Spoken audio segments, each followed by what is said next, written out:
사랑하는 성도 여러분, 우리 교회는 올해 창립 28주년을 맞이했습니다. 그래서 지난주 창립 기념주일을 맞아 정성진 목사님 오셔서 귀한 말씀 전해주셨지요.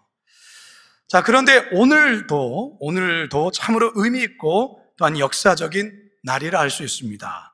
왜냐하면 거룩한 빛 등대교회가 창립된 지 첫 돌 1주년을 맞는 바로 그날이기 때문에 그렇습니다. 성도 여러분, 우리 교회는 지난 28년 동안 하나님의 꿈과 비전을 외치며 여기까지 달려왔어요. 여기 함께 해주신 우리 성도님 여러분 모두를 축복하고 또한 여러분 모두를 정말 존경합니다. 그런데 여러분, 거룩한 빛 광성교회가 이제부터 정말 시작이라 생각됩니다. 우리 교회가 새로운 꿈과 비전을 향해 2025년도를 또한 힘차게 달려가야 합니다. 단지 우리끼리의 좋은 교회가 아니라 우리를 넘어서 세상을 향해, 그리고 이 지역사회와 한국사회, 더 나아가 이 민족 가운데 선한 영향력을 끼치는 그런 교회로 나아가야 할 것입니다. 그렇다면 어떻게 해야 더 좋은 교회로, 더 건강한 교회로 나아갈 수 있을지 오늘 본문을 통해 들려주시는 하나님의 살아계신 음성 듣게 되기를 간절히 소망합니다. 첫 번째 따라하겠습니다. 환대가 가득한 교회 되게 하소서. 환대가 가득한 교회 되게 하소서. 17세기 네덜란드 대표적인 화가인 렘브란트 발레이는 성경에 나오는 소재로 그림 그리는 것으로도 유명합니다. 그의 그림 중에 우리에게도 잘 알려진 돌아온 탕자, 탕자의 귀환이라는 아주 유명한 그림이 있죠. 이 그림을 자세히 보면 신발 한 짝이 벗겨져 있고 누더기와 같은 옷을 걸쳐 입은 이 둘째 아들을 아버지가 꼭 안아주고 있습니다. 반면에 뒤에서 이 모습을 상당히 불편하고 탐탁치 않게 바라보고 있는 사람들도 있습니다. 그 중에 한 사람이 첫째 아들이겠지요. 저 빨간색 저 색의 대비를 통해서 아버지의 환대와 그리고 첫 아들 맏아들의 아주 기분 나빠하는 그런 모습이 대조되고 있습니다. 이 그림에서 렘브란트 화가는 뭘 강조하려는 것일까요? 바로 돌아온 아들에 대한 아버지의 용서와 그리고 아들에 대한 환대라는 것입니다. 미국 트리니티 복음주의 신학대학원의 신학 교수인 조슈아 주프 박사가 환대와 구원이라는 책에서 이런 말을 했어요. 기독교의 하나님은 환대의 하나님이다. 곧 자기 백성에게 환대를 베푸실 뿐만 아니라 자기 백성이 다른 이들에게 환대를 베풀도록 요구하시는 하나님이시다. 기독교의 하나님은 어떤 하나님이라고요? 환대의 하나님이다. 자기 백성들을 환대해 주시는 하나님이다. 여러분, 환대라는 말이 뭡니까? 환대라는 말을 한자로 볼 때 기쁠 환, 기다릴 대자를 쓰고 있어요. 기쁜 마음으로 상대를 기다리며 맞이하고 대접한다는 의미예요. 이것은 단순히 물리적으로 대접하는 것 이상으로 따뜻한 마음, 열린 마음, 진심 어린 태도로 상대방을 환영하는 것을 뜻하는 겁니다. 성경은 성도들에게 환대가 얼마나 중요하며 하나님의 백성들인 성도들이 꼭 실천해야 될 중요한 덕목으로 항상 가르치고 있습니다. 창세기 18장에 보면 아브라함이 길 가는 나그네들을 환대하며 그들을 극진히 섬긴 일이 있는데요. 그런데 아브라함이 환대한 그들의 정체가 누구죠? 천사들이었어요. 그래서 히브리서 저자는 이 내용을 가지고 나그네를 잘 대접하라 강조합니다. 히브리서 13장 2절 시작. 손님 대접하기를 잊지 말라. 이로써 부지 중에 천사들을 대접한 이들이 있었느니라. 여러분, 하나님이 여러분을 지금도 환대하고 있다는 사실을 아십니까? 잘 모르셨어요? 하나님의 환대가 있기 때문에 오늘도 저와 여러분이 지금 주님 앞에 나와 예배하는 거예요. 그리고 우리는 이 환대의 하나님을 매주 예배 속에 경험하고 있어요. 지금 이 시간도 마찬가지죠. 우리는 이번 한 주간을 살면서 그래, 내가 올해 주신 말씀대로 내가 순종하며 살아야지 라고 나름 다짐하고 또 다짐했지만, 나도 모르게 이 한 주를 살아가면서 나도 모르게 주님 뜻보다는 내 뜻이 앞서고, 하나님의 생각보다는 내 감정이 먼저 앞서고, 주님 보시기에 이런저런 부끄러운 모습으로 살다 주님 앞에 나왔어요. 하지만 하나님은 그런 우리를 거절하거나 박대하지 않으시고 당신의 넓은 품으로 우리를 끌어안아 주신다라는 게, 이게 바로 하나님의 환대라는 것입니다. 이 환대에 힘입어 우리는 다시금 내일부터 시작되는 이 한 주간을 힘있게, 세상에서 힘있게 살아갈 그 용기와 힘을 얻게 되는 것입니다. 따라서 오늘날 교회는 이 환대의 하나님을 닮아야 합니다. 하늘아버지께서 우리를 기꺼이 맞아주시며 환대하듯이 우리도 서로에게 환대하며 살아야 하는 것이에요.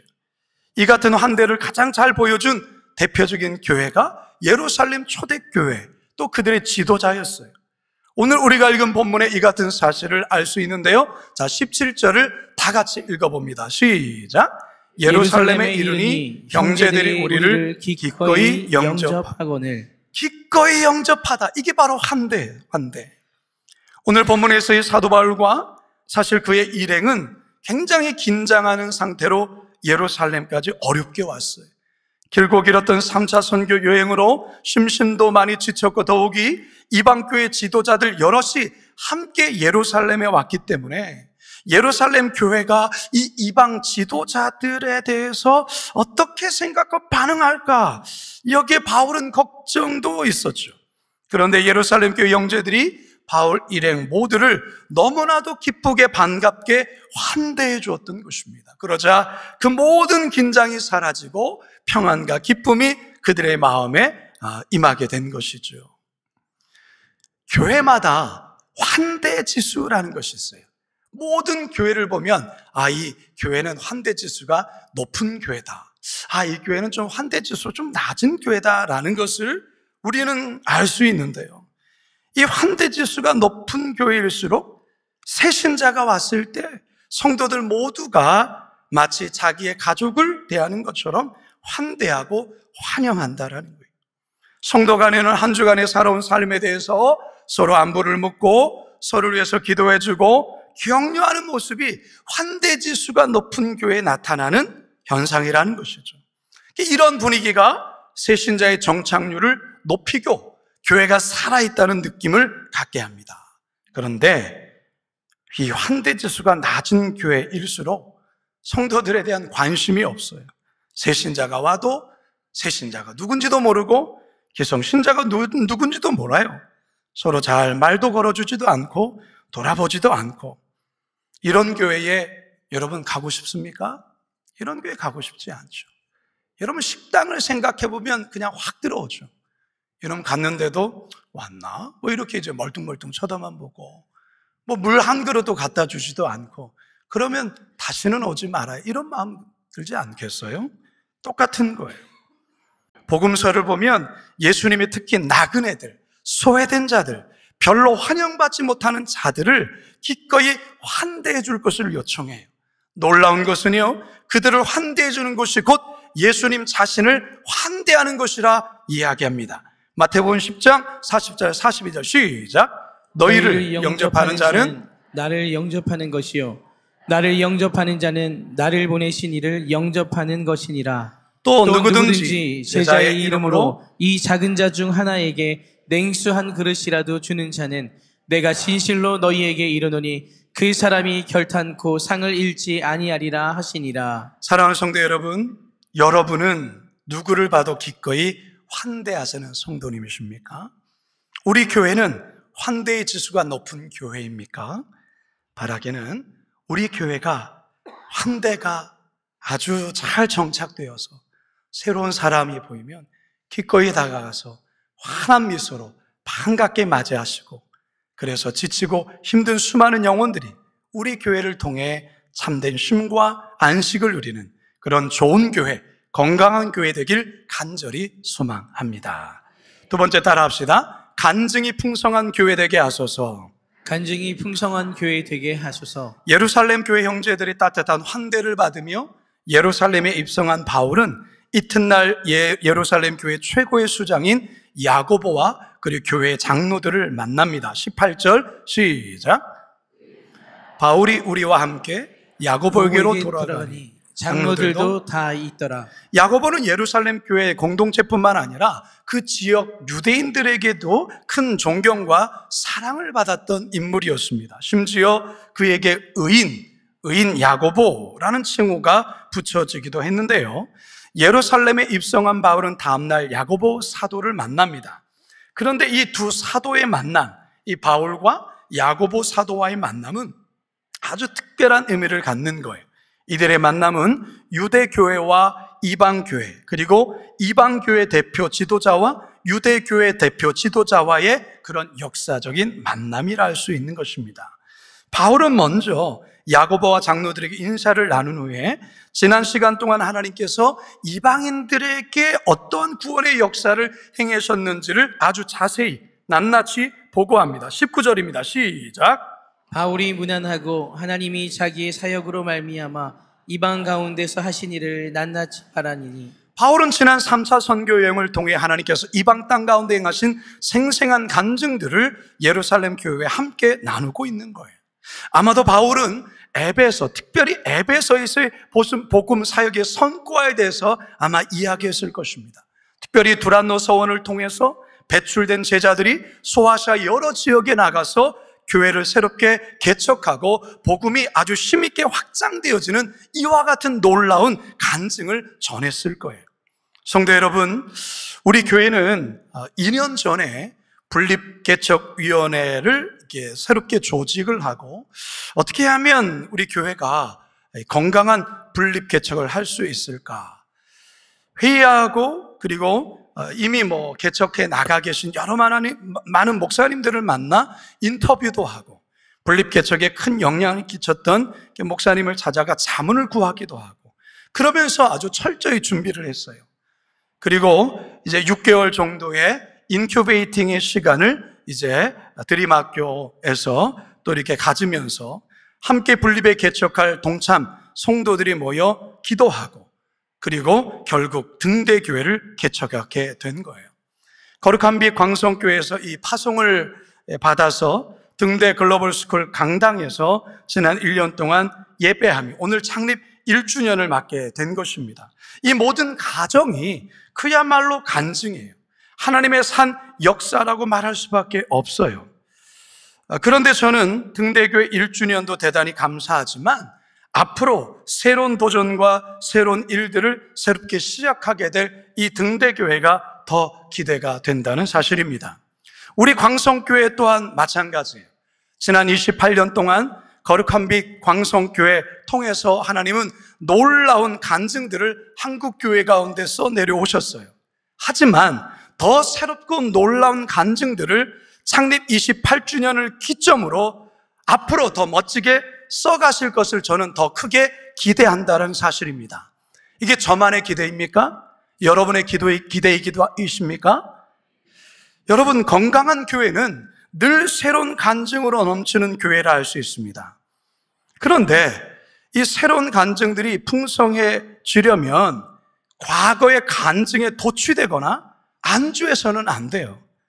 새로운 간증들이 날마다 그 교회에 넘치기 위해서는 믿음의 도전이 계속 이어져야 돼요.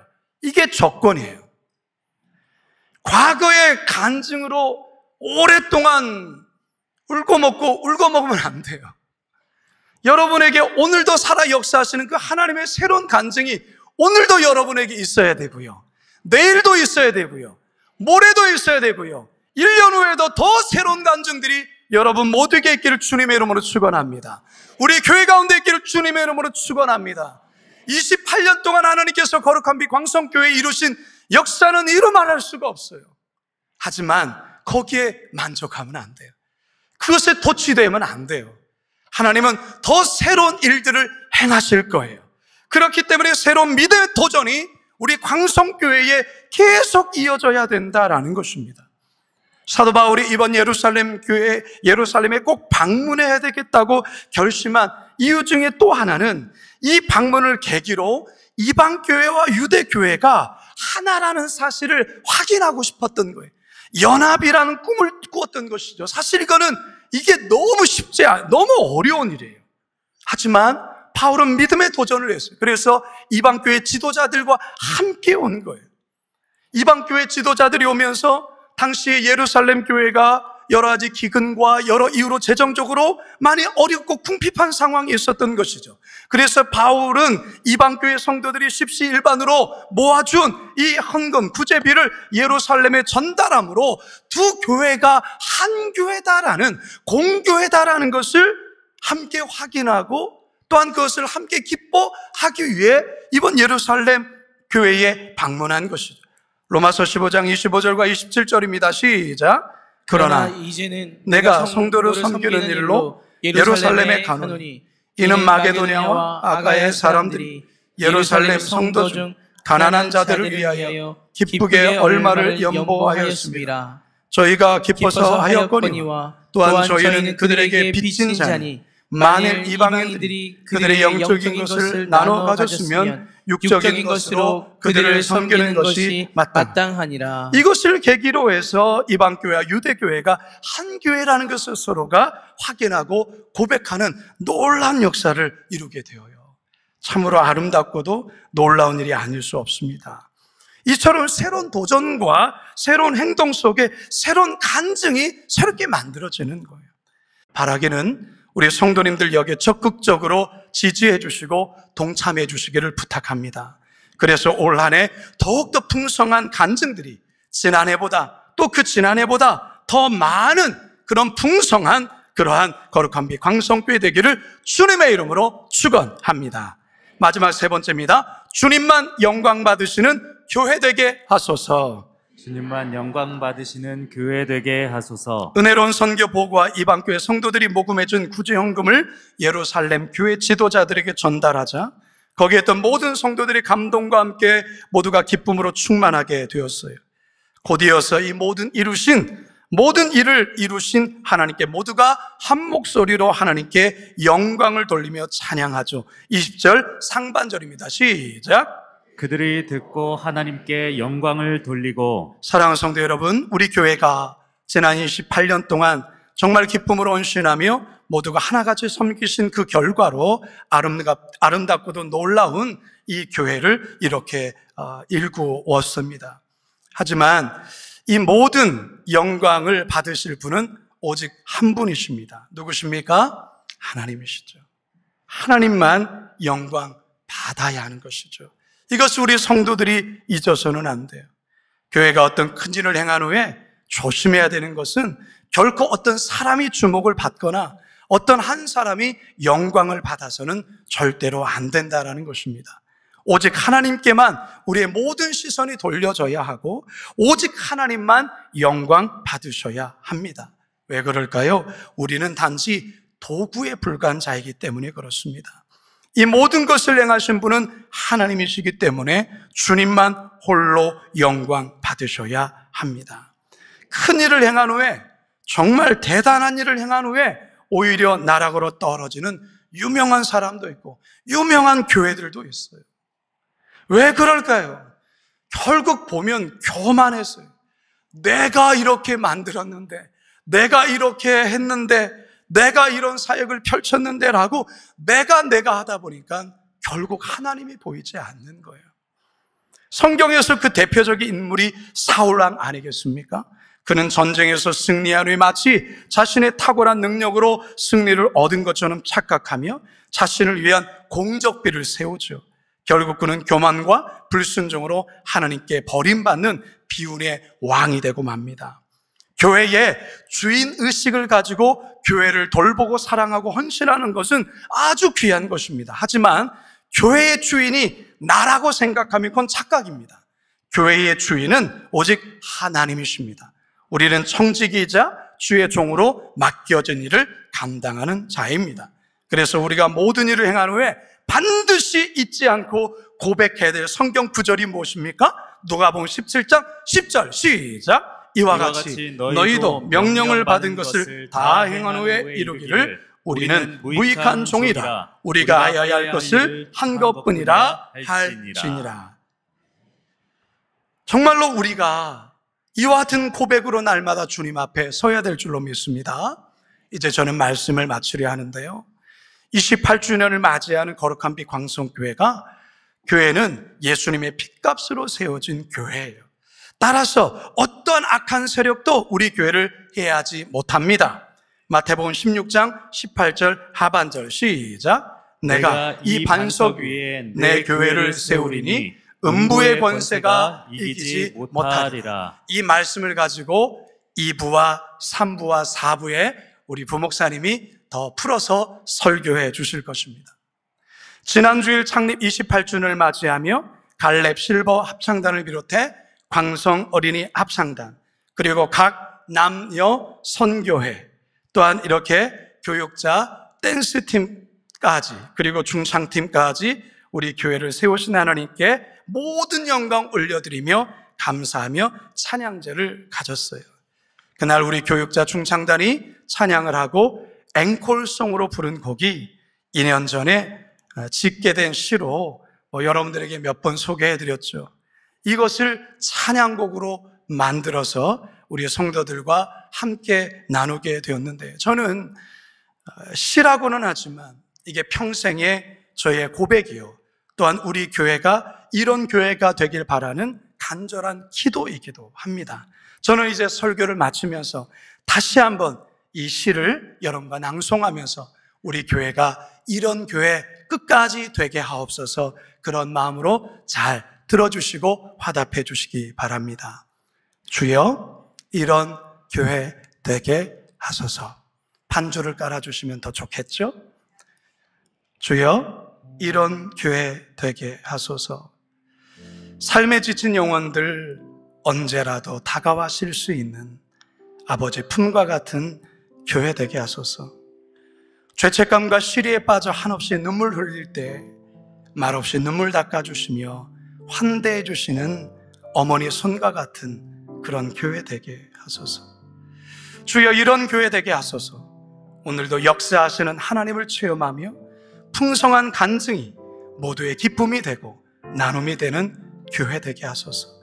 가난한 이웃과 소외된 자들에게 기꺼이 물질을 나누고 열방에 잃어버린 자들에게 복음과 사랑을 나누는 그런 교회 되게 하소서. 주여, 이런 교회 되게 하소서. 특정한 사람이나 업적이 드러나지 않고 오직 하나님만 찬양받으시는 교회 되게 하소서. 모든 일 마쳤을 때 나는 무익한 종입니다, 내가 해야 할 일을 한 것뿐입니다 고백하는 성도들로 가득 찬 그런 교회 되게 하소서.